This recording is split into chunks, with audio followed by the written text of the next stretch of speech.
လူငယ်လာအနေငယ်ကနိုင်ငံခြားကားတွေကိုခိုးချထားတဲ့မြန်မာကိုပီကားတွေအပေါ်တဲ့ဒီဗီဒီယိုစီးလေးတစ်ခုလုပ်ခဲ့တယ်အဆိုးအဆုံးအမဒီဗီဒီယိုထဲမှာတဲ့ကြော်မဲလို့ခေါ်တဲ့ကားကိုလည်းလုပ်ချင်တယ်လို့ပြောခဲ့ဘူးတည်းအန်တနေ့မှာမီ3နာရီလောက်ပဲအများဆုံးလာတာရောဒီဗီဒီယိုတွေစပွန်ဆာတွေအကုန်လုံးတယောက်တည်းတာဝန်ယူနေရမဟုတ်တာကြားနေရပဲအကုန်လုံးထည့်ပြီးကျင်းကျင်နာနာနဲ့ဇက်တိုက်သတိပေးကြတာအားလုံးမသိတာဒီမှာအလုပ်တွေပြီးပြီး depression ဝင်နေရပဲဘဝထဲကိုဝင်ရင်တယ်လို့ဝင်လာပြီးထွက်ချင်တယ်လို့ထွက်သွားကြတယ်လူကိုလည်းလှုပ်ချင်တယ်လို့လှုပ်သွားကြတယ်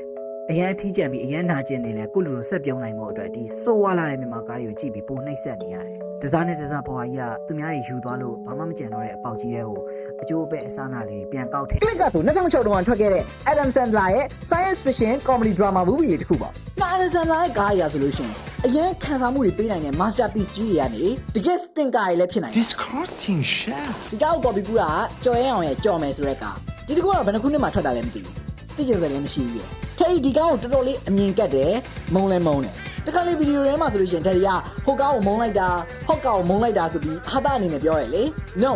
ဒီကားကိုထဲတကယ်ကိုမုံတာ like နောက်ပြောင်တယ်လို့ဟာတာအနေနဲ့ပြောရတာမဟုတ်ဘူးတော်တော်လေးဒေါသထွက်နေရအဲ့တော့ yeah တွေ့ရသေးရပေါ့ဒီကားနဲ့ထဲclick က Adam Sandler ရဲ့အဆိုးဝါးဆုံးကားတွေရဲ့တကားလို့သတ်မှတ်ခံရတာပါပဲအထက်ဒီကူရဲတော့တော်တော်လေးသဘောကျတယ်ဘာလို့ဆိုဒီကားမရိုက်ခင် Adam Sandler သူ့အဖေဆုံးသွားတာအဲ့ကြောင့်ဒီကားတွေကသူ့ကာရီတာ Michael ရဲ့အဖေဆုံးသွားတဲ့အခါအရန် emotional ဖြစ်နေတာစကားလေးကလည်းတူတူဆန်းဆန်းပေါ်တော်ကားလေးကနေတဝက်လောက်ရောက်တော့အရန်လေးနဲ့ပြီးအနစ်ပါတဲ့ drama တစ်ခုအနေနဲ့ပြောင်းသွားတာတမျိုးလေးပဲတိတ်မတွေ့ဘူးအဲ့လိုမျိုးရုပ်တရက် vibe ချိန်သွားတဲ့စကားမျိုးတွေဟုတ်ပါတယ်စကားထဲမှာတခြားအပြစ်တွေအများကြီးပါပြီး perfect နဲ့ away ဆိုပေမဲ့ကြော်ရင်အောင်ရဲ့ကြော်မယ်နဲ့ရှင်တော့ Oscar level masterpiece ကြီးလို့တောင်ထင်ရတယ်။ Oh hey ဒီကတကယ် Oscar စကားတင်ခဲ့ရပဲI didn't know that ထဲဒီလိုဗီဒီယိုတွေတိုင်းလို့မှဘလို့မှမလေးစားတာမဟုတ်ကြောင်း entertainment အတွက်ပဲလုပ်တာဖြစ်ကြောင်းနားလည်မှုတောင်းတယ်ဒါပေမဲ့ဒီတစ်ခေါက်ကတော့တကယ်တောင်းဆိုစရာကိုမလိုတာ click ကကွာနာကြီးပူဆွေးနေတဲ့သားတယောက်ကသူ့အဖေအတွက်နောက်ဆုံးနှုတ်ခွန်းဆက်တောင်းပန်စာလေးအန်ကျော်မဲကကျတော့ original ကားရဲ့နောက်ွယ်ကလေးနက်မှုတွေကိုဘာမှမသိပဲမလေးမစားရှောက်လောက်ထားတဲ့ကားအဲ့လိုမလေးမစားလောက်ထားလို့မကောင်းဘူးလို့ပြောတာဟိုနာသေးတယ်ဆိုရင်ကတော့အဲ့ဒါထက်ဒီအကြောင်းထက်နာတဲ့လူတွေရဲ့အကြောင်းပို့ပြီးပေါ်တယ်actually ဒီကလေးတွေကဒီလောက်ထိတောင်ကြည့်မှာမဟုတ်ပါဘူးတိုက်တယ်နဲ့ပတ်နေနေတာနဲ့ဝင်ဆဲကြရပဲဆိုတော့အချင်းကုန်ခံရမလို့တော့ဘူးတယ်ဒီကတော့သူတို့အဖက်လုပ်ပြီးပြန်ပြောတဲ့စီးရင်နဲ့ထုတ်ထားပဲဒါကြောင့်ကြာဆက်မပြောတော့ပဲ recap ကိုသွားမယ်ဘာမစားခင် at time ဒီဗီဒီယို marketing capsule က sponsor ပေးထားပါတယ်ကိုလူတို့အကြိုက်ဆုံး viral post တွေနောက်က secret sauce yeah boy brand ကိုစတင်နေတာပဲလား product ကိုကျင့်ကြချင်တာလားဒါမှမဟုတ်ကိုလူတို့ရဲ့ဗီဒီယိုတွေ post တွေကိုလူတွေပို့ပြီးများများမြင်စေချင်တာလားဒါဆိုရင် marketing capsule ကသင်ရဲ့ Facebook post တွေနဲ့ TikTok dance တွေကိုပြည်သက်တွေအများကြီးရှိပို့ပြီးဖို့ရှိနေပါတယ်သူတို့နဲ့ဆိုပြည်တွင်းသာမကဘူးစင်ကာပူထိုင်းနဲ့မလေးရှားလိုနိုင်ငံတွေကိုပါကိုလူတို့ရဲ့ product တွေကို target ထားပြီးကျင့်ကြပေးနိုင်မှာပေါ့ဒါပြင် content design နဲ့ video editing service တွေကိုလည်းစုံစမ်းလို့ရပါတယ်နော်ပို့ပြီးကျေပြန်းတဲ့ audience တွေစီကိုယ့်ရဲ့ product တွေရော or maybe အပြုံးတွေကိုပါပို့ရောက်ရှိဖို့ customer service ကောင်းကောင်းနဲ့ပေးနေပြီမို့ advanced level marketing level တွေကိုသွားဖို့အတွက် marketing capsule page ရဲ့ link ကို video description ထဲမှာထည့်ပေးထားပါတယ် sponsor ပေးရတဲ့အတွက် marketing capsule ကိုအရင်ကျေးဇူးတင်ပါတယ်ကဲ video လေးစီပြန်တော့လိုက်အောင် at time ends click မှာအရင်အလုပ်ရှုပ်ပြီးမိသားစုကိုအချိန်မပေးနိုင်တာဝန်တွေပြက်ကွက်နေတဲ့ကျွန်တော်တို့ရဲ့ main character Michael Newman ကိုတွေ့ရတယ်ချက်ချင်းပဲဇာကကျွန်တော်တို့ပြတယ် Michael ကမပြည့်စုံတဲ့အဖေတရားပဲဒါပေမဲ့တစ်ချိန်တည်းမှာပဲသူကလေးတွေကိုအရန်ချစ်ကြောင်းလည်းပြတယ်အလုပ်တွေအရန်ပင်ပန်းပြီးရှုပ်နေပေမဲ့သူသားသမီးတွေအပေါ်မှာညှို့ညင်မှုမရှိဘူးသူရှိပေးခြင်းတဲ့ကလေးတွေအတွက်တကယ်ကိုအလုံးမအားလို့တာနောက်ကျော်ရအောင်တို့ရဲ့ကြော်မယ်ဘက်ကိုကြည့်မယ် main character စတူအောင်နဲ့ and blue စရတဲ့ထင်တော့ခံမှန်းကြည့်ပါအောင်ခဏလောက်လေးခံမှန်းကြည့်ပါအောင်yeah ညီးတွားပြီးစတာ like နဲ့ဖေမိုးလေးကအေးရလို့ကွာတောင်းပါမယ်တောင်းပါမယ်ပြန်လေငါမှာပါကြော်ရအောင်အမြဲအတန်လေးဆွဲပြီးတော့ညီးတွားနေတဲ့ကာရီတာတရုပ်ဆောင်တိုင်း1000ပဲရမယ်ဆိုရင်တောင်ခုချိန် Jeff Bezos ဖြစ်နေတာပါ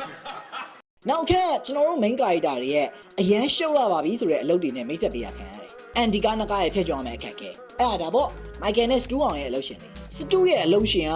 DMD တဲ့ကိုပေါ့ဆိုတာပဲခေါ်ရပဲကတရုပ်ဆောင်ထားတာ Michael အလုပ်ရှင်ကကြ wait a minute David Hasselhoff Adam Sandler ပတ်စံဘလောက်တော့ကုန်သွားလေဒီကားလေး click ထဲမှာ Michael ကဘီသူကပညာရှင် but သူတင်ပြတဲ့အဆောက်အုံပုံချမ်းတွေအကုန်ပယ်ချခံနေရတယ်သူ့ boss Amer ကအခွင့်အရေးတစ်ခုတော့ထပ်ပေးမယ်ဒါပေမဲ့အချိန်တော့တိတ်မရှိဘူးဒါကြောင့်သူကလေးနဲ့ plan ထားတဲ့အစီအစဉ်တွေဖျက်ရမလို့ဖြစ်နေကြော်မယ်ထဲမှာကျစတူးအောင်ဘာအလုပ်လုပ်လဲမသိရဘူး အမြဲတမ်းမရှင်းနဲ့ company တွေ marketing တွေ project တွေပဲထပ်ခါပြောနေတာအဲ့နည်းနည်းလေးအရေးကြီးတဲ့ပုံစံဖမ်းနိုင်လို့ရှင်နှက်ချလို့ရမယ်ဆိုတဲ့အထင်နဲ့လောက်တာခဏနေအောင်ဒီကိစ္စခဏနေထပ်ပြောအောင်ပါစတူက MD နဲ့စာပေးလိုက်တဲ့အလုပ်တွေတဝက်တောင်မပြတ်သေးတာဟုတ်နေပူတာတွေရောဘာတွေရောလွှဲချပစ်တယ်။အလုပ်ကြီးကကြီးမှာအဲ့လိုလုပ်လို့ရရဲဆိုတော့ if anything အဲ့လိုလုပ်တာ audience တွေအနေနဲ့ main character ကိုပို့ပြီးအမြင်ကက်စေတယ်။ခင်ဗျားလားနားလေလား။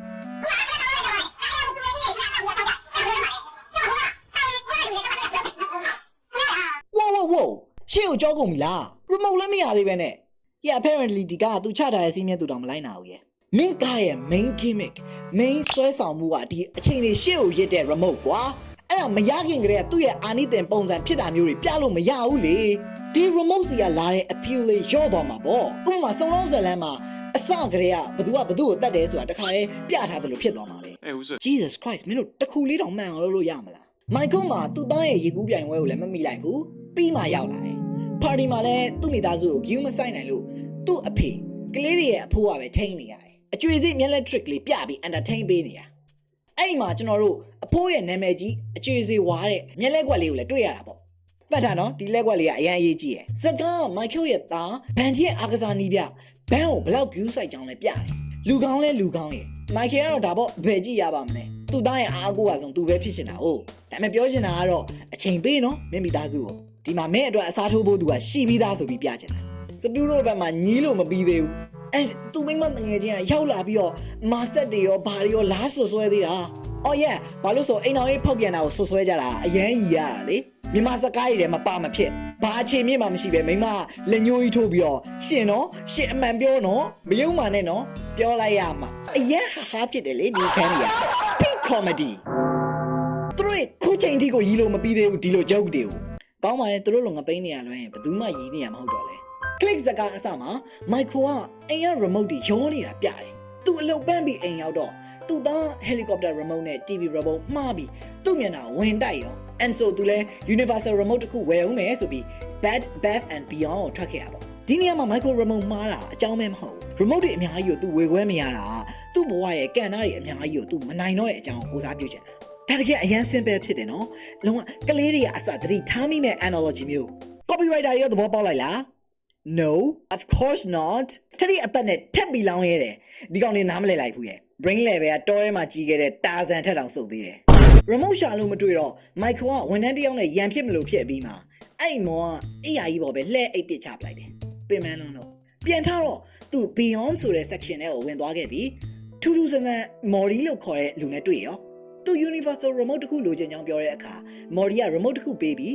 remote လေးကချိန်လိုက်သမျှအရာတွေကိုသူ့အလိုလို program ဆွဲပြီးထိန်းပေးသွားမှာလို့ပြောတယ် remote ကိုလည်း free ပေးလိုက်တယ် Michael ကချိန်သမျှစက်တွေကိုထိန်းတာကတော့ universal remote တွေရဲ့သဘောပဲမို့လို့ဘာမှစိတ်ထဲမှာမထားလိုက်ဘူးဒါပေမဲ့ခဏနေသူသိရတော့မှာဒီ universal remote ကကျတော့စက်တွေကိုပဲထိန်းချုပ်တာမဟုတ်ပဲသူ့စိတ်ထဲမှာ free ရလိုက်တာကိုတော့နည်းနည်းတွေ့ဝေးနေတယ်အိမ်ပြန်တော့သူ့အလုပ်သူဆက်လုပ်နေတယ်သူမိမလာအော်တာကိုမတော်တဆ post လုပ်လိုက်မိသေးတယ်ဒါပေမဲ့သူသတိတော်မထားမိလိုက်ဘူးသူခွေးလေးဟောင်းနေတာကိုအတန်လျှော့ကြည့်တော့မှသတိထားမိတာဟာဟုတ်မဟုတ်ရဲ့လားဆိုပြီးအဲ့တော့သူခွေးလေးကအပြင်အပေါ့သွားဖို့နေရာရှာတာကိုလည်းအရှိကိုအမြန်ရစ်ကြည့်ပြီးတော့သူတတိချာကြီးနားလဲသွားပြီ remote ရဲ့အဆုံး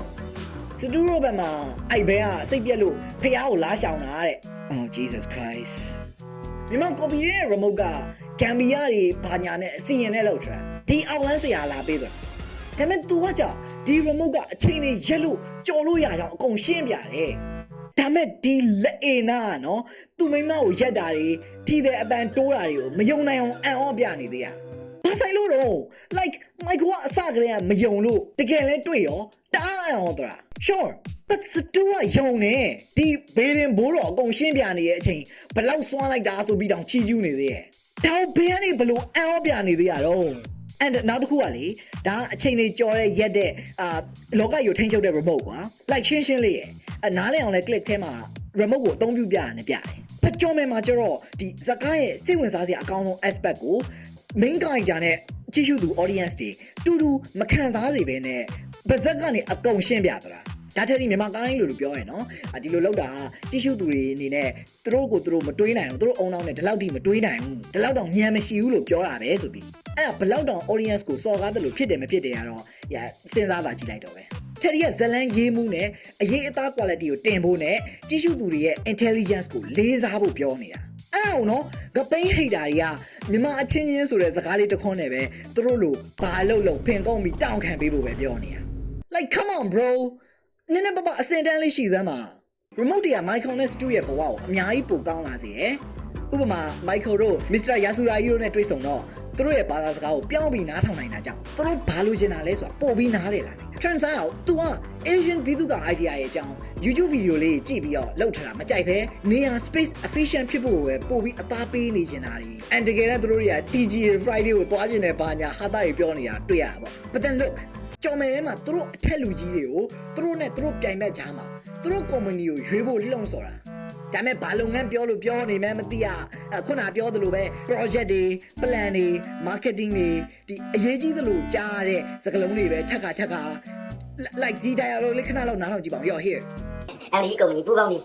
လုတ်ခွင့်ရမယ်ဆိုရင်ကျွန်တော်ကုမ္ပဏီရရှိမဲ့ရှယ်ယာအကျိုးမြတ်တွေက 30% ကို MD တို့လက်ရှိလုပ်ကိုင်နေတဲ့လူမှုရေးပရိုက်တာလုပ်ငန်းတွေမှာကျွန်တော်ပါဝင်လှူဒါန်းဝင်ပြုပါဒါနောက် 30% ကိုလည်း MD ကိုလည်းဥဆောင်လုပ်နေတဲ့ဘာသာရေးတာသနာရေးလုပ်ငန်းတွေမှာထောက်ရင်စင်စစ်မပြတ်ပါဝင်လှူဒါန်းဝင်ပြုပါဆိုတဲ့အချက်တစ်ချက်ကျွန်တော်ဆရာရည်ရွယ်ချက်ရှိပါတယ်ဗျာကျွန်တော်တို့ company ကိုဒီ project အတွက်ထည့်ရင်အလူငွေတွေဘာသာရေးရန်ပုံငွေတွေအများကြီးထည့်ပါပါတဲ့motherfucker အဲ့ဒါလေးပြောဖို့အတွက် remote လို့လားဘလို့တင်ပြချက်ကြီးလဲဘလို့အစည်းအဝေးလဲဘာရေးထားလဲဘာတိပဲမှမရှိဘူးဘာမှမဆိုင်ပေမဲ့သူတို့နားလေတဲ့စကားလုံးလေးတွေရယ်နဲ့အရေးကြီးတဲ့အောင်ရှိတဲ့စကားလုံးလေးတွေရယ်အကုန်လုံးရောပြီးမန်ဘိုဂျမ်ဘိုလောက်ထားတာပဲဒါယူလက်ထရီ script ရေးလို့ရအောင်အထက်တဲ့အခါကြည့်ရတာနော်ဒီအတိတ်ပဲမရှိရ bullshit စကားတွေဘလို့ကြည့်နိုင်လဲသိလားသိချင်လား okay နောက်ကြရင်လည်းမြန်မာကားကြီးကြည့်ပြီးကိုနှိပ်ဆက်ချင်တဲ့လူတွေပါရင်ထက်ဒီမြန်မာကားကြည့်နေတင်ပေးမယ်ဆိုဘာလို့ရမလဲဆိုတော့ဒီလွှဲခိုစီးလို့ရတဲ့တန်တိုင်လေးမော်ကီဘားလေးသိရမလားအပန်းချန်တွေဒီလမ်းဘေးအားကစားလုပ်တဲ့နေရာလေးမှာတွေ့ရတယ်တွေ့ရင်ဘာဆက်လုပ်ရမလဲဆိုတော့ဇောက်ထိုးခိုလွှဲပြီးစီးရမယ်အန်ဇောက်ထိုးပြတ်သွားပြီဆိုလို့ရှိရင်ဒီဘိုက်ကျွတ်သားတွေဒီ belly muscle တွေတုံးပြီးတော့ကိုခေါင်းနဲ့တန်တိုင်နဲ့လွှဲပါရိုက်အခါ90လောက်ဆိုရိုက်ဒါပေမဲ့တရုတ်ဆောင်တဲ့ driver အပေါ်မှာမူတည်ပြီးတော့လူပုအခါ100လောက်ချအပြင်ကြည့်လို့ရတယ်မမှန်လို့တယ်ဆိုလို့ရှိရင်ကိုလူတို့မြန်မာကတဝက်လောက်ထိပဲခံစားလိုက်ရမှာအဲ့ချိန်ကြလို့ရှိရင်အုံနောက်ထဲအတွင်းပိုင်းသွေးရည်စုမှုဖြစ်ပြီးတော့မြန်ဝစ်ကျွတ်သွားပြီ Congratulation အဲ့မြန်မာကကြည့်နေပဲ I'm joking မြန်မာကားရဲ့ problem ဒီမြန်မာဇလန်ဖန်တီးသူတွေနဲ့ driver တွေရဲ့အဓိကပြဿနာဇလန်ကိုစိတ်ဝင်စားစရာကောင်းလောက်တာရဲ့စန့်ကျင်ဘက်တွေကိုလောက်ကြစကားမှာကြီးစုသူအတေတဲ့အဖြေရှာမဲ့ main theme ကိုပါဇက်ကနေရှင်းပြပြတာတကယ်ကစကားတကဇလန်တပုတ်ဆိုတာသင်္ချာပုတ်စာလေးတစ်ခုလိုပဲကွာဆရာကလည်းအဖြေပြောပြလိုက်တယ်ဆိုလို့ရှိရင်ဘာမှလေးလာစရာမရှိတော့ဘူးဘာမှသင်ယူစရာမရှိတော့ဘူးအရာသာမရှိတဲ့ lesson တစ်ပုတ်ပဲဖြစ်သွားမှာပဲ director or story ဖန်တီးသူအနေနဲ့သူတို့ရဲ့ဇလန်လေးတွေကိုအမေကုန်းလေးတွေဒါမှမဟုတ်အတွေးခေါ်လေးတွေလို့သဘောထားရမယ်အဲ့ဒီအရာတွေကိုကြီးစုသူတွေကဆက်ဆက်အဖြေရှာရင်ရင်ထဲမှာကိုယ်ပိုင်ကောက်ချက်ချမှုလေးတွေဖြစ်ပေါ်လာတယ်အဲ့ဒါမှဇလန်တိဆောက်ခြင်းရဲ့အမှုပညာသူ့ရဲ့စံချိန်ဘက်မှာကျတော့ world building ဒါမျိုးအသေးစိတ်သွားတဲ့အရာမျိုးဒါမျိုးကမှ audience တွေကိုရှင်းပြရတာမျိုးဒါမျိုးကြီးကြီးမားမားလေးဖြစ်နိုင်တယ်ဥပမာ Elder Scrolls လို game တွေ Naruto တို့ Bleach တို့လို anime တွေမှာအရန်နဲ့နေပြီးရှုပ်ထွေးတဲ့လောကကြီးတွေအကြောင်းသူတို့ကဘာတွေဘလို့အလုံးလုံးပုံ or click မှာလိုပဲဘိုက်ကူရဲ့ဖောင်ဝန်းကျင်တိတိလေးကိုပဲရှင်းပြရတယ်ဖြစ်နိုင်တယ်သူ့မိသားစုနဲ့သူ့ကြား relationship သူ့မိတ်ဆွေတွေသူ့အသည့်တွေသူ့အလုပ်ကိုင်းဒါတွေကိုအချောတက်မှာပေါ်လွင်လာအောင် refine လုပ်ရမှာဥပမာချိန်ပြောမယ်ကွာတချို့ game တွေမှာတင်ကြိုင်ကုန်းတွေပါတာတတိထားမိရမလားဘာလို့ရှိရလဲမလို့ဘူးလေတခြား game ကာရီတာတွေကသိရင်ဒီတိုင်း despawn သွားကြတာဥစားဘသူကမြေမြုပ်လို့တော့ဒါကိုလည်းလူတိုင်းသိပြီးသားပဲဒါပေမဲ့ဘာလို့ထည့်ထားလဲအခြေခံခံဒီဇိုင်းဆွဲပြီးတော့ဘာလို့ဆိုဒါလေးထည့်ပေးလိုက်တာနဲ့သူ့ရဲ့ game log ကကြီးပို့ပြီးအသက်ဝင်သွားလို့လူတိုင်းက game ကာရီတာရဲ့အနေနဲ့သိလဲဘသူမှမီမမြုပ်မှန်းသိရင်တောင်မှဒီတင်ကြိုင်လေးကိုနော်ဒီတေချာကြည့်ရမဟုတ်သေးပဲတဲ့မျက်စိတောင်းကနေတတိထားမိလိုက်ုံလေးနဲ့တယ်အော်ဒီလောကရဲ့မှာလူတွေမွေးကြနေကြတေကြပါလားဆိုပြီးအုံနောက်ထဲအဲ့အတွေ့အဖြစ်ပေါ်စေတယ်ဒါကို suspension of disbelief လို့ခေါ်တယ်ဇလန်းဆိုတာဇလန်းပါပဲလားဆိုတဲ့အတွေ့ဆိုတော့တန်တရားဝင်းမလာအောင်ဆွဲဆန့်လိုက်တာပဲအဲ့ဒီအတိတ်ပဲကိုကဒီမလိုအပ်တဲ့အတွေးတွေမေးခွန်းတွေခေါင်းထဲမှာဖြစ်ပေါ်လာပြီးစကားပေါ် feature မသွားခင်ဇလန်းတွေကိုပြန်ဆွဲသွင်းလိုက်တဲ့သဘောပဲမိုက်ခယ်ရဲ့ပတ်ဝန်းကျင်ကိုတိတိကျကျပေါ်လွင်လာအောင်ပြလိုက်ရုံနဲ့တည်းကြည့်ရှုသူတွေအတွက်သူနဲ့ပို့ပြီးရင်းနှီးစေတယ်ပို့ပြီးနားလည်ပြီတခြားတစ်ဖက်မှာじゃစတူးဘာလုံးလုံးမှန်းလဲလည်းမသိရဘူးပြောတဲ့စကားတွေကလည်းရှင်းတော့မညီဘူးအလုတ်ခွင့်ဝင်ဘူးသူတိုင်းသိတယ် ဒါဘလို့မှအလုပ်တစ်ခုမဖြစ်နိုင်ဘူးဆိုတာအဲ့အကြောင်းနဲ့တန်တရားပိုးဝင်စေတယ်ပို့ပြီးဇလန်းထဲကနေထွက်သွားစေတယ်အတူကြီး fake ကြီးနဲ့ပိုးတူစေတယ်လူတွေအတိတ်ပဲမဆက်ဆက်တာကြီးပြောရင်ဇလန်းတစ်ပုတ်လိုဟန်ဆောင်နေကြတယ်ဒါမဲ့ကြည့်နေနားမလဲချီုံချတော့ဖိုးကြီးဖွားကြီးတွေကပြောကြတော့မှာဇလန်းမထူပြုတ်ဆောင်ပါရဲ့ဆိုမှဟန်ဆောင်လာတဲ့ပုံကွာအဲ့လိုဆိုထက်ဒီပြန်ပြောမှာဟုတ်ပါတယ်မှန်ပါတယ်အခုတည်းကိုခြေတလန်းချနေရပြီဖြစ်တဲ့အမြင်ကျင်းတဲ့ဘဘရဲ့တရုပ်ဆောင်နေဆိုတာဟန်ဆောင်တာပါပဲဒါပေမဲ့ဟန်ဆောင်လားဆိုတဲ့သဘောတရားကိုကသူများတွေယုံလာအောင်ဟန်ဆောင်ရတာဟန်ဆောင်တဲ့အခါတရုပ်ဆောင်တဲ့အခါဘသူကပို့ပြီးယုံစရာကောင်းတယ်ဆိုတဲ့အချက်အပေါ်မှာမူတည်ပြီးအရေးချင်းရှိတာကွာသွားတာပဲ You fucking idiot Bam မင်းတို့တော့မသိဘူးငါစကားငါတော့ကြက်သိမ်းထားတယ်အဲ့လိုနဲ့ Michael ကသူမလုပ်ချင်တဲ့မိသားစုတင်တာကိုကြော်တယ်သူမိမနဲ့စကားများတာတွေကြော်တယ်သူညာဘက် sex လုပ်တဲ့အချိန်တွေတောင်ကြော်တယ် brother သူကြော်လိုက်တဲ့အချိန်တွေကိုမမတ်မိလို့မေးကြည့်ရဲ့အခါမော််ဒီကရှေ့ကို fast forward ရင့်နေတဲ့အချိန်တွေမှာသူ့ခန္ဓာကိုယ်က auto pilot သဘောမျိုးသွားနေတာသူဖြတ်တန်းနေသမျှသူ့စိတ်နဲ့သူမဟုတ်ဘူးဒါကိုကြားတော့သူကမကြိုက်တဲ့အချိန်တွေအကုန်ကြော်တော့တာပဲနေမကောင်းတာကြီးကြော်တယ်ကားလမ်းပိတ်တာကြီးကြော်တယ် even ရေချိုးရတောင်ကြော်တယ်တနေ့ကျသူ့ boss ကသူ့ကိုပေးရမယ့်ယာတူတိုးကိုမပေးသေးပဲဆိုင်းငံ့ပလိုက်တာဒေါသရေရမ်းထွက်သွားပြီးတော့ဒီကားရဲ့အရေးကြီးဆုံးအပိုင်းကိုရောက်တော့တာပဲသူ့အလုံးရှင်ကို pause လုပ်ပြီးချတာဒါပေါ့အဲ့ဒါဆန်လာကားဆိုမပါမပြီးဘူးဒီပိုင်းကြီးကမြန်မာကော်ပီကားနဲ့တိတ်ပြီးကွာဟုတ်ရဲ့အိပေါက်တဲ့ခံရလွယ်လို့ရှိရင်သူယာတူတိုးခံရတဲ့အချိန်ကြီးကြော်ပြစ်လိုက်တယ်ဒါပေမဲ့သူမိမနဲ့အိမ်တော်ရဲ့အချိန်ကြီးအဆိုးဝါးလွန်းလို့ marriage counseling ဝင်ထားရပြီးတော့သူသားသမီးတွေကလည်းသူ့ရဲ့အေးစက်မှုတွေကြောင့်ရင်းချက်ကုန်အောင်တွေ့ရတယ်သူတို့အဖေနဲ့ကြည့်နေကြ Dragon Tales cartoon လေးတောင်မကြည့်အောင် CSI တို့ဘာတို့လူကြီး series တွေကြည့်ကုန်ကြပြီand အဆိုးဝါးဆုံးကတော့သူခွေးလေး Sandy သေးသွားပြီနောင်နောက်ရမ်းရသွားပြီးတော့သူမိမကိုလည်းအိမ်တော်ကြီးပြန်ပြင်ဆင်မမယ်လို့ခရီးပေးပြီးသူ့ကိုသူလည်းဘယ်တော့မှမကြော်တော့ဘူးလို့ဆုံးဖြတ်လိုက်တာပေါ့ဒါပေမဲ့အဲ့ညမှာပဲသူမိမနဲ့ sex လုပ်တော့ remote က auto ကြော်ပစ်တာ okay အဲ့ဒါကျတော့ညစ်တာဖြစ်သွားပြီသူကြော်မှမဟုတ်တာဘယ်လိုလုပ်သူအမားလဲ oh by the way ဒီခန်းဒီ copy version မှာမပါဘူးဒါပေါ့ဒီတော့ Michael က Mori ကို remote ပြန်ပေးဖို့လုပ်တယ် but Mori ကလက်မခံစကြရပြောတယ်ဒီဟာပြန်ပေးလို့မရအောင်နော်လို့ bra remote မှာတခြား cloud တွေတရာစင်လောက်ပါသေးတာတော့သိရလားဒါနဲ့နောက်ကျ remote က auto မကြော်အောင်သူ့ရေမချိုးတော့ဘဲနဲ့ကိုအလုပ်ကိုစပိန်နဲ့သွားဒါပေမဲ့ဟိုရောက်တော့သူ့ boss ကတစ်ချိန်ကျရင်မင်းဒီ company ရဲ့ CEO ဖြစ်လာနိုင်တယ်လို့ပြောရောအလုပ် promotion ကိုမစောင့်နိုင်ဘူးလို့ remote ကထင်ပြီးတော့ကြော်ပလိုက်တာ12နှစ်ကြီးတောင် Michael က CEO ဖြစ်ပြီးချမ်းသာနေပြီဒါပေမဲ့သူ့မိန်းမနဲ့လည်းကွဲနေပြီသူ့ကလေးတွေကလည်းမချစ်ကြတော့ဘူးသူ့မိန်းမရဲ့အကြအစ်ကသူ့သားဘန်ရဲ့နီးပြသူစားထုတ်ခံလိုက်ရပြီရန်ပြင်းသူကောင်းမတော်တဆထိမိသွားတဲ့အခါ Michael က6နှစ်ကျော်သွားရင်သူ့ဒဏ်ရာရလို့ဓာတ်မှန်ရိုက်ကြည့်တော့ကင်ဆာတွေ့လို့ treatment လုပ်နေတဲ့အချိန်ကြီးသူနေမကောင်းရင်ကြော်ရတော့ remote က auto ကြော်ပလိုက်တာသတင်းကောင်းလေးနည်းနည်းပပတော့ရှိပါတယ်သူနေမကောင်းလို့သေအောင်ဆောင်ပေးမဲ့သူမရှိတော့သူ့မိသားစုအဟောင်းကပြန်လာဆောင်ပေးရင်သူတို့အနေနဲ့နည်းနည်းပပတော့ပြန်ခင်နေကြတယ်သူသားလည်းစေရော်တယ်လေးမဟုတ်တော့ဘဲနဲ့လုံးဝကိုအရွယ်ရောက်ပြီးအလုပ်သမားတစ်ယောက်ဖြစ်နေပြီသူကသားလေးနဲ့သူ့အဖေကိုရေခဲမို့လိုက်ကြွေပေးရသေးဆိုပြီးပြောတဲ့အခါသူသားပြန်ပြောပြန်ဖေမမတ်မိဘူးလားကိုဆုံးသွားပြီဆိုပြီး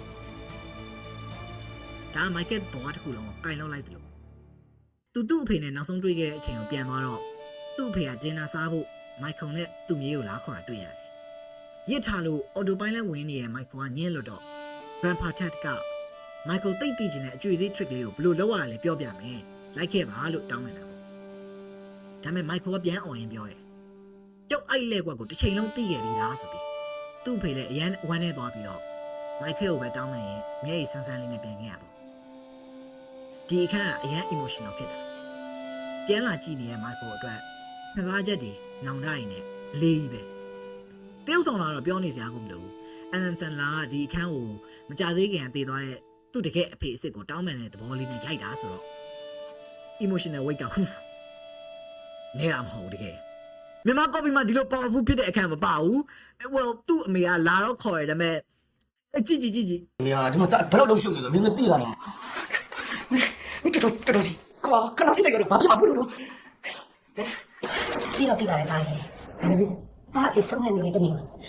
အမေကိုအချိန်ပေးပါသားရဲ့နော်ဒီလည်းအချိန်ကြီးရမယ်ဆိုလည်းသိတယ်လက်ရမယ်ဆိုလည်းသိတယ်ဒါပေမဲ့ထားလို့မရတဲ့လူထမ်းတာဘယ်လိုလုပ်နိုင်လဲဘယ်လိုလုပ်ရတဲ့ကိစ္စလဲသိတယ်ကသိတားလိုက်တော့အဲ့ဒီလိုသိမှာလားတော်ဆိုင်နေကောင်ပါလားမတော်ဆိုင်နေကောင်အချိန်မရွေးလို့ပြောတာဘယ်လိုပြောလိုက်တာလဲသားရဲ့အဲ့ဒါပဲမလုပ်ဘူး ဒီတော့လိုက်မတီးလိုက်ကန်ငါမလဲတော့ဖြစ်ငါအဖေကသူ့ကောင်းတောက်ပါသေးတယ်ဆိုတော့မဆုံးပါတိုင်းတယ်ကြောအဲ့ဒီမျိုးသူ့မှာတိုင်း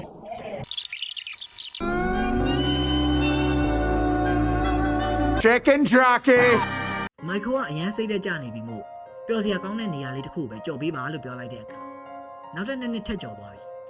သူ့သားမင်္ဂလာဆောင်ရောက်သွားတယ်အားလုံးအဆင်ပြေသွားသေးရဲ့ခဏတာလေးပဲပေါ့သူ့အမေနဲ့သူပြန်တွေ့ရတယ်သူ့မိန်းမနဲ့ပြန်ကရတယ်သူ့သားလေးကိုလည်းကောင်းကြီးပေးခွင့်ရတယ်ဒါပေမဲ့သူ့သမီးကပထွေးကိုအဖေးလို့ခေါ်လိုက်တဲ့အချိန်မိုက်ခိုနှလုံးကမခံနိုင်တော့ဘဲနဲ့လဲကျသွားရောတင်းရုံရောက်တော့သူ့သမီးနဲ့သူ့သားလာဆောင်နေတာကိုတွေ့ပြီးမျက်ရည်တွေကျသူ့သားလည်းမင်္ဂလာဆောင်ပြီးဆိုတော့ဟန်နီမွန်းထွက်တော့မှလားလို့မေးရဲ့။မှသူ့သားကမထွက်တော့ဘူး။အလုပ်ကိစ္စပေါ်လာလို့ရတယ်ကုမ္ပဏီကပိုအရေးကြီးရလေဖေရဲ့ဆိုပြီးပြောတော့မဟုတ်ဘူးတစ်ဖက်ကုမ္ပဏီကိုဦးစားမပေးနဲ့မင်းမနဲ့ပြောပါကွာလို့ပြန်ပြောတော့ဒါပေမဲ့သူ့သားပြန်တော့မယ်လဲလို့ရောမော်ဒီတားနေတဲ့ကြားတွေကဆေးရုံမှာတက်ထားတဲ့ကျိုးတွေဆွဲဖြုတ်ပြီးသူ့သားနောက်ကိုပြေးလိုက်လာတယ်။သူ့လိုအမှားမလုပ်ဖို့နဲ့ဒီ small hour လေးတွေကိုကြော်မပစ်ဖို့တန်ဖိုးထားဖို့တောင်းနိုင်တယ်ဒီအခန်းရဲ့ခုနကသူ့ဖေသေးသွားတဲ့အခန်းရဲ့နဲ့တယ်ရီကတော့ဒီကားကိုစကားကောင်းတစ်ခုလို့သတ်မှတ်လိုက်ပြီငါသားလေးကိုရှာရမယ်ဆိုပြီးသူထောနဲ့နဲ့မူကြီးတွေကိုလိုက်ရှာနေတာI love this man bro Adam Sandler တကယ်ကို GOAT တကယ် legendary မင်းသားရဲ့မြန်မာကော်ပီမှာဒီလို powerful ဖြစ်တဲ့အခန်းမပါဘူး literally ဖြစ်သွားတာဆိုလို့သူရှေ့ကျော်သွားတယ်သူသမီးကရီးစားရပြီသူသားကအရက်တောက်နေရယ် and သူမိမဖဲရိုက်နေရယ်ဟိုတည်းကလို့လင်မယားနှစ်ယောက်ကွဲနေရလဲမဟုတ်ဘူးဘာလို့လဲဆိုတော့မပြရဲဘူးလေအဲ့လိုသူတို့မှလင်မယားကွဲရဲဆိုတာတော့စကားရဲ့ထဲ့မရရဲသေးဘူးအဲ့တော့ကပြီးတော့လေသေတာလဲအဲ့အပေါ်မှာလိမ္မာကိုပြောပြီးသေသလားနောင်နိုင်ပြည့်နေနေပြီးသူသားလဲသူ့လန်းရောက်မှာဆိုလို့သေမင်းကိုအန်တူတဲ့အခန်းတွေပါမပါဘူးဆိုအဲ့တော့ဒီကအရက်မတောင်းနဲ့ဖဲမရိုင်းနဲ့ရီးစားမထားနဲ့သင်ခန်းစာကဘိုးဘွားကြီးသားတို့ရဲ့အမာကန်ပြိတ္တကြီးတွေအားရပါရအားပေးမဲ့ကားမျိုးပေါ့မိုက်ကယ်သေသွားတဲ့အချိန်မှာအားလုံးကသူ Bath and Beyond Mall ထဲမှာရှိနေသေးတာကိုတွေ့ရတယ်။ဆိုကသူအိပ်ပျော်သွားတဲ့အိပ်ရာပေါ်မှာအိမ်မက်ပဲမှတ်နေရပေါ့။သူအိမ်ကိုပြန်ပြီးတော့သူ့မိသားစုကိုအရင်ကပို့ပြီးတန်ဖိုးထားရမယ်လို့လည်းကြေပေးရဲ့။အားလုံးကအိမ်မက်ပဲလို့ထင်နေရတဲ့အချိန်မှာမော်ရီစီကနေစာကလေးရဲ့ဟိုရမိုတ်ရဲ့ပြန်ရောက်လာတယ်။ဒီတစ်ခါတော့မင်းမန်နာလုံးမယ်လို့ယုံကြည်ပါတယ်ဆိုပြီးဒါပေမဲ့မိုက်ကယ်ကမိုက်ပုံးနဲ့ပြစ်ထည့်လိုက်တော့တာပေါ့။မကြော်ပဲ pass လုပ်လို့ရနေတာ哦 like အချိန်လေးရက်လို့ရတော့မဟုတ်ရှိတာဘလို့မိုက်တယ်ထင်တော့ you stupid idiot You stupid. oh yeah မြန်မာကော်ပီကလည်းအိမ်မက်ပဲသူကကျတော့ဖះမှာနိုးလာတာဒါပေမဲ့ဒီကားတော့ click လို့ပြီးရထင်လားဒီကားမှာရော main character ဒုတိယအခွင့်အရေးရပေမဲ့လက်ရှိမှာရတဲ့စက္ကန့်လေးတွေကိုပဲပို့ပြီးတန်ဖိုးထားရမယ်ဖြစ်ကြောင်းပြလာand remote လေးကလည်းသူ့ရဲ့ဆုံးဖြတ်ချက်ကိုအတိမတ်ပြုပြီးပြန်မလာတော့တာကိုပြလာ no ဒီကားရဲ့ ending မှာသူ remote ပြန်ရတယ် and then အားပြေးကြီးနဲ့អော်တယ်Shut the fuck up, fat man. ပြောချင်တာကတော့ remote လာပြန်ပြီဟေ့ဟာပါကြီးပြန်ဖြစ်အောင်မယ်ဟေ့ဆိုပြီးသဘော you know သိရမလားတို့လုံးနေကြမြန်မာစောက်ဘော ending လေ oh my god okay ပြောတဲ့နေရာကိုမြင်မြင်တက်ပြောပါမယ်အဲ့ဒီ Adam Sandler ကားကိုပြန်ကြည့်ရောလေအမှတ်မိသလောက်မကောင်းပြဿနာပါလေဆိုဟာတာရမကောင်းတာမဟုတ်ဘူး joke တွေမဆက်အပ်တာလို့ပြောရမှာပေါ့မြင်အောင်ပြောမယ်ဆိုလို့ရှိရင်ဒီကားကိုလူကြီးကလေးကြည့်လို့ရမယ်ဆိုပြီးတော့အကျဉ်းညာထားပေမဲ့လိန်နဲ့သက်ဆိုင်တဲ့ joke တွေအများကြီးကိုတွေ့ရတယ် and အဲ့ဟာတွေကကြည့်လို့မကောင်းထီစိုးစိုးရွားတော့မဟုတ်ပေမဲ့ဓာတ်ဘူးတို့ဘာလို့လို့ကားရည်တဲ့ sex joke တွေလို့မဟုတ်ဘူးကွာသူက cringe ဖြစ်တယ်အဲ့အရင်နှမျိုးကိုကောင်းတယ်ဘာလို့လဲဆိုတော့အသေးချာရေးထားတဲ့တခြားဟာသားတွေရုပ်တွေအများကြီးပဲသူတို့ရဲ့ရည်လဲရည်ရတယ်နောက်ပြီးသူ့ဖေသေးတော့ emotional အခန်းတွေဆိုမျက်ရည်ပါကျရဲ့အထိထိတယ်ဒါပေမဲ့အဲ့အခန်းတစ်ခန်းတစ်ခန်းလေးနဲ့ဒီလူကြီးဟာသားလှုပ်ချင်တာလို့ကလေးဟာသားကလေးပဲဖြစ်ချင်တာလို့အဲ့မရည်ရတဲ့ sex joke တွေထည့်တာအရသာနည်းနဲ့ပေါ့သွားစေဆိုတော့ဒါလေးတွေက original ကားအတွက်ထည့်ရဝေဖန်ချက်လေးပေါ့နောက်မြန်မာ copy ဒါကိုလူခဏကြားနေလို့စိတ်တောင်စိတ်ညစ်နေနိုင်ပါတယ်ဒါပေမဲ့ထည့်တွေ့ဘူးသမျှထဲမှာအဆိုးဝါးဆုံးမြန်မာကားလို့ထင်တာပဲ legit ဒီကားကြောင့်မို့လို့လူကြီးရောခါရောခန့်စီသူကားရောနှစ်ခုလုံး masterpiece ကြီးတွေဖြစ်သွားတယ်လို့ပဲထည့်နေထုနိုင်ကားနဲ့မြန်မာ Power Ranger ကားတော့ကတအားပြုံးလို့လူတွေမုန်းနေထင်းနေကြမှာဒါမဲ့လေထည့်ဒီအိုက်ကားတွေကိုကြိုက်တောင်ကြိုက်သေးတယ်သိလားမျက်နှာပြောင်းနေတာမဟုတ်ဘူးတကယ်ဘလို့သိလဲဆိုတော့သူတို့ကိုကြည့်ရတာတထိုင်နဲ့ကြည့်နိုင်တယ်တဲ့ဒီဘာမှမခံစားရဘဲနဲ့ဟာဒီကာကိုကြည့်ရတာလေပါဇက်ထဲကို acid လောင်းချနေတယ်လို့ပဲတတိမှာ break တွေယူလိုက်ရတယ်ဆိုတာလေခဏအဲ့နောက်ထပ်အိုင်နကားလောက်မကောင်းဆိုတာဘယ်နေရာမှာရှင်းသွားလဲသိလားဥပမာမြန်မာပေါင်ရင်ရကားရဲ့အဆုံးမှာဆိုလို့ရှိရင်တတိဘယ်နေရာလေးပြင်လိုက်တာနဲ့စကားအဆင်ပြေတဲ့အခြေအနေကိုရောက်သွားနိုင်တယ်ဆိုပြီးပြောခဲ့တယ် and နေထူးနိုင်ကပြန်ကြည့်ရောလေတနေရာလေးပြင်လိုက်တာနဲ့ကိုဇက်ကအဆင်ပြေုံနဲ့မကဘူးတကယ်ကောင်းတဲ့ဇက်ကားတကားတောင်ဖြစ်သွားနိုင်တယ်အဲ့လိုမျိုးကြီးကြည့်ရတဲ့သိနိုင်တယ်ဒီရှေ့ကကားတွေကအမားကြီးရှိနေပေမဲ့သူတို့လောက်တာမှန်တဲ့အချက်လေးတွေလည်းရှိရဲဆိုပြီးဒီကားမှလည်းထက်ဒီအဲ့လိုလေးပြင်ကျင်လို့လိုက်ရှာတာတနေရာမှကိုမတွေ့တာ oh wow တကယ်တကယ်အံ့ဩပါတယ်အဲ့စကားတစ်ခုမှပြောနိုင်တော့ကျွန်တော်ဘာမှမပြောနိုင်တော့ဘူး but အနေဆုံးတော့အပိတ်ကြီးကြည့်ပေးရတဲ့အတွက်အရင်ကျေးဇူးတင်ပါတယ်မြန်မာ copy ကားစီးလေးကိုတော့ဒီသုံးပုံနဲ့ခဏကြည့်အောင်မယ်ထက်မလာလေးကိုတော်တော်ကြာရဲ့အထိ okay အဲ့ကြောင့်မလို့ဟို copy ကားလေးလုပ်ပေးပါဦးဒီ copy ကားလေးလုပ်ပေးပါဦးခဏလေးနေအောင်တတိအရင်များနေပြီမြန်မာ copy ကားတွေ but မြန်မာ content တွေလုံးဝမလုပ်တော့ဘူးလို့ပြောရတော့မဟုတ်ဘူးเนาะ channel ရဲ့ OG fan တွေအတွက်သူတို့ဘာမှပတ်တူးလာဖို့ရှိတယ်အခုဗီဒီယိုရဲ့အပီနောက်လာမှာကတော့ Dark Souls Lord Part 3ပေါ့အဲ့ဒီခုဆိုလို့ရှိရင်ခုတ်နေရတော်တော်ကြာပြီတစ်နှစ်လောက်တောင်ရှိပြီအဲ့ဒါလည်းတောင်းဆိုနေကြရလို့များတယ်အဲ့ဒီနောက်မှာတော့ကြည်ဦးတဲ့ Western series ကို review retrospective လုပ်ဖို့ရှိရယ်အဲ့ဒီနောက်မှာတည်း Harry Potter character analysis လေးလာဖို့လည်းရှိရယ်ဘယ်သူကြောင့်လုံးမှာလဲတခါရေးစဉ်းစားထားပြီ so ဒါလေးတွေကတည်းရဲ့ plan လေးတွေပေါ့တချို့လူတွေကအခုဘာလာမှလဲသိချင်နေကြလုံးလို့အဲ့ကြောင့်မလို့တည်းတခါရေး plan လေးရှင်းပြထားလိုက်တာ so ဒီနေ့ကဒီလောက်ပါပဲနောက်ဗီဒီယိုကျွန်မပြန်တွေ့ကြရပါပေါ့စနေတနင်္ဂနွေမှာတော့ Teddy ရဲ့ဒုတိယ channel မှာအမြဲတမ်း stream နေเนาะတကယ်လို့ Teddy နဲ့စကားပြောချင်တယ်ဆိုလို့ရှိရင် stream ကိုဝင်ခဲ့ပါ Adios amigos